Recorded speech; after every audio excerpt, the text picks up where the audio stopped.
Life में आपकी समस्याएं एक इतने लेवल से बढ़ जाएं कि आपका कंट्रोल ही उन समस्याओं से खत्म हो जाए।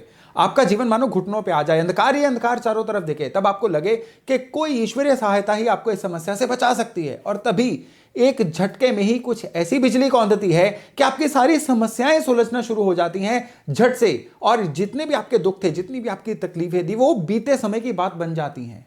तो ये जो बिजली कौंधती है, ये जो ईश्वर की तरफ से सहायता आती है ना, ये सहायता होती है राहु की सहायता। तब ईश्वर राहु को जरिया बनाते हैं आपको झट से किसी भी समस्या से निकालने के लिए। राहु ये एक इस तरह की ऊर्जा है जो आज तक सबसे कम जिसके ऊपर बात की गई है। ये इस तरह की ऊर्जा है जिसके बारे में ज्यादातर सिर्फ डराया गया है। जब भी लोगों की राहु की दशा आती है, राहु की अंतरदशा आती है, या गोचर में राहु किसी भी अच्छे बुरे स्थान पे आता है, लोग बस राहु से डर के राहु का पूजन करवाना शुरू कर देते हैं, राहु की चीजों का दान करना शुरू कर देते हैं, राहु के मंत्रों का जप शुरू कर देते हैं, जो कि सर्वथा गलत है। क्योंकि राहु अगर आपकी सहायता करने पे आएंगे ना, तो जैसा मैंने अभी आपको कहा कि झट से बिजली की तेजी से आपकी समस्याओं को सुलझाएंगे। लेकिन अगर आपने गलती से राहु की चीजों को डोनेट कर दिया और ये राहु जो हैं आपकी सहायता करने वाले राहु हुए, तो आप समझिए कि आपने उसकी अच्छी ऊर्जा को दे दिया। अब आपकी समस्याओं को कोई भी नहीं सुलझा पाएगा। राहु की ऊर्जा को समझना जरूरी है। आपको यह समझना जरूरी है कि जब राहु अच्छे होते हैं तब क्या देते हैं, जब राहु बुरे होते हैं तो क्या लेते हैं। क्योंकि जब आपके जीवन में कभी ना कभी कोई चैलेंज आएगा, कभी कोई नेगेटिव इंस्टांस आएगा, कभी कोई दिक्कत आएगी ना, तब आपको भली भांति पहले से ही पता होगा कि भाई ये राहु द्वारा दी गई समस्या नहीं है। अब राहु का कोई इलाज करना जो है व्यर्थ रहेगा।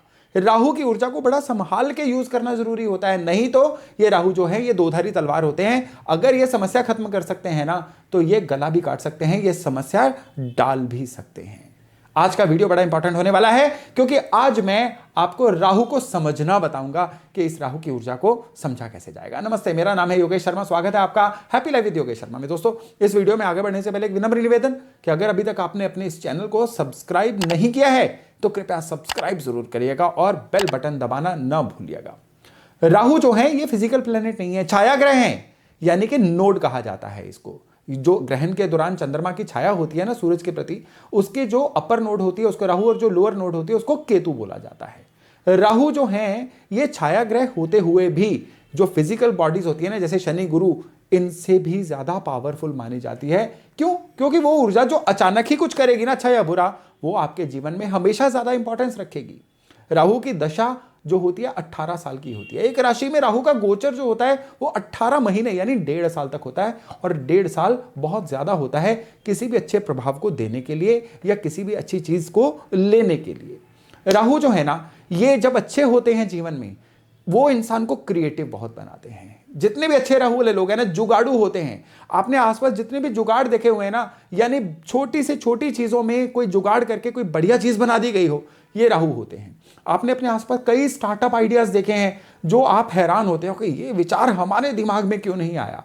ये सारे जो स्टार्टअप आइडिया है ना, जो स्मार्ट वर्क हैं, वो सारे राहु हैं। जी हाँ, smart work. Hard work Shani है, लेकिन उस हार्ड वर्क के अंदर से जुगाड़ लेके आना, स्मार्ट वर्क लेके आना जो कम समय में ज्यादा रिजल्ट दे दे, ये अच्छा राहु होता है। और अच्छा राहु जब होता है ना, तो ये इंसान जो है ये अपने थॉट प्रोसेस, अपनी रिसर्च, इसके द्वारा अपनी लाइफ में नहीं, अपने आसपास, अपने देश दुनिया की लाइफ में बड़े अच्छे परिवर्तन लेके आता है। अचानक से किसी खोज का हो जाना, ये राहु है। हमने अपने बचपन में अपनी साइंस की किताबों में, पुस्तकों में पढ़ा हुआ है कि फलानी चीज को साइंटिस्ट ईजाद कर रहे थे, लेकिन उसकी जगह पे अचानक से दूसरी चीज ईजाद हो गई। ये राहु करवाते हैं। तभी राहु को बिजली भी बोला गया है। अब बिजली देखिए, बिजली का झटका लगे तो जिंदगी तमाम, लेकिन बिजली अगर सही ढंग से यूज की जाए तो समस्याएं तमाम।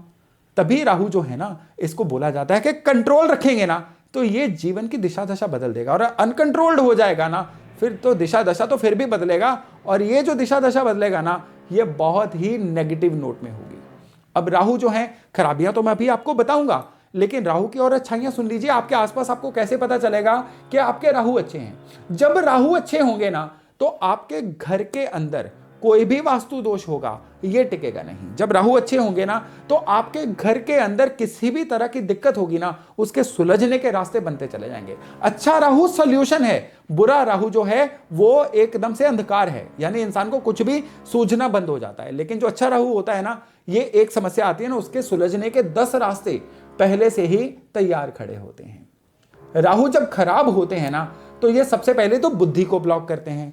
खराब राहु क्या करते हैं, इंसान जो है शॉर्टकट्स बहुत अपनाता है, जुगाड़ उससे हो नहीं पाते हैं, शॉर्टकट्स वो बहुत अपनाता है, यानी उस शॉर्टकट के चक्कर में ना काम की क्वालिटी रहती है, ना काम कंप्लीट हो पाता है, ना उसका नाम हो पाता है, ना उस काम से उसको कभी भी रिजल्ट आ पाते हैं। आप अपने जीवन में देखिए ना, जब जब आपने बहुत ज्यादा शॉर्टकट अपनाने की कोशिश की, जब जब आपने सोचा कि फटाफट काम कंप्लीट करके निकलूं, तब तक वो काम बिगड़े आपके। ये राहु के खराब होने की निशानियां हैं। देखिए, एक चीज होती है जलन, एक चीज होती है ईर्ष्या।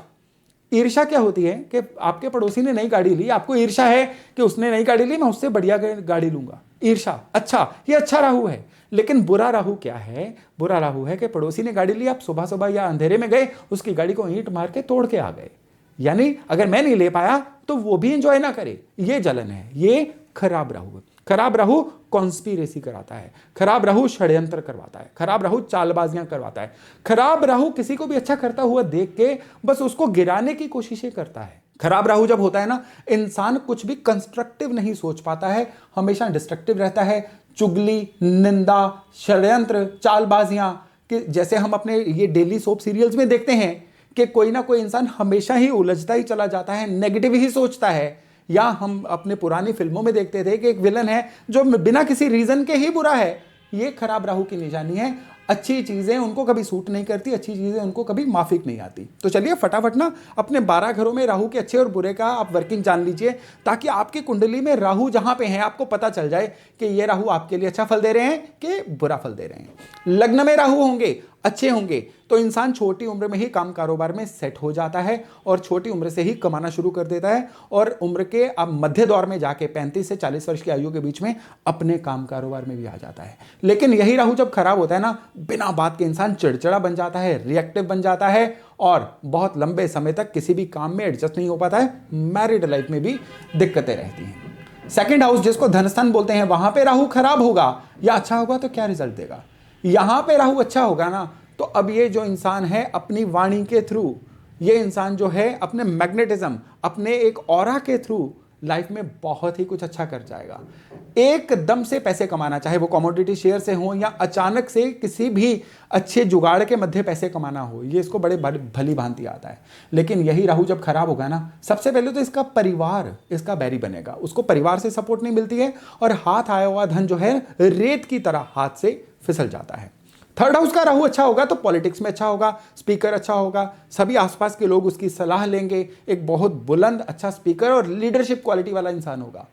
थर्ड हाउस का राहु जब खराब होगा, बिना बात के उलझने वाला, दूसरों से फायदा उठाने वाला, लोगों की लाइफ में ताका झाकी करने वाला, या एकदम से नेगेटिव थिंकिंग का मालिक जो सबको तो समझाएगा लेकिन खुद के लिए कुछ नहीं कर पाएगा, इस तरह का राहु होगा।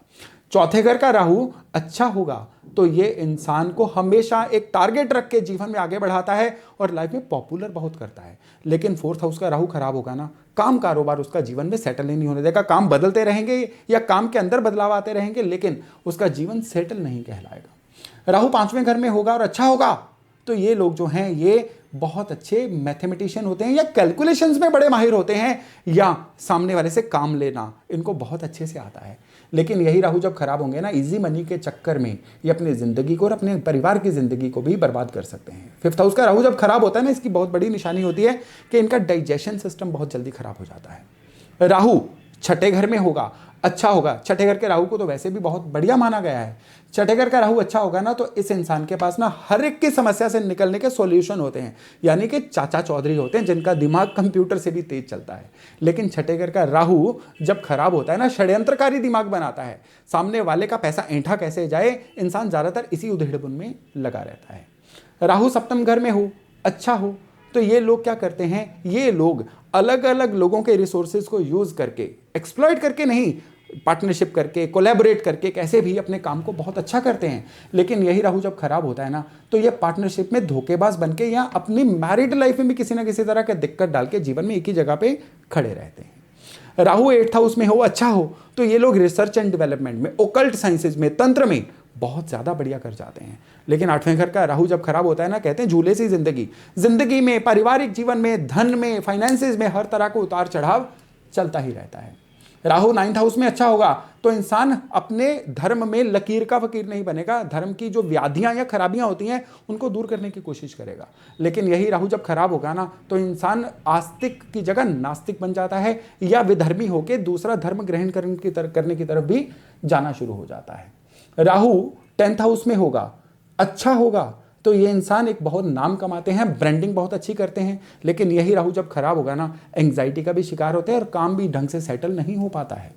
11वें घर का राहु अच्छा होगा तो ये लोग हमेशा इनकम ओरिएंटेड रहते हैं, ये कभी भी अपनी जिम्मेदारियों से नहीं भागते और जीवन में जो भी प्लान करेंगे ना अपनी इनकम को या आने वाले समय में एक इनकम का आंकड़ा बना के उसको पूरा करने की कोशिश करेंगे। और यही राहु जब खराब होंगे तो धन इनके पास टिकेगा नहीं और बिना बात के ही अपने फादर से भी इनके जो संबंध या फादर की सेहत जो है वो खराब होने की तरफ चलना शुरू हो जाती है। राहु 12वें घर में होगा, अच्छा होगा तो ये लोग इंपोर्टर एक्सपोर्टर बहुत अच्छे बनते हैं, ये लोग जो है विदेशी धरती से अच्छी तरीके से जुड़ते हैं और विदेश में सेटल होते हैं।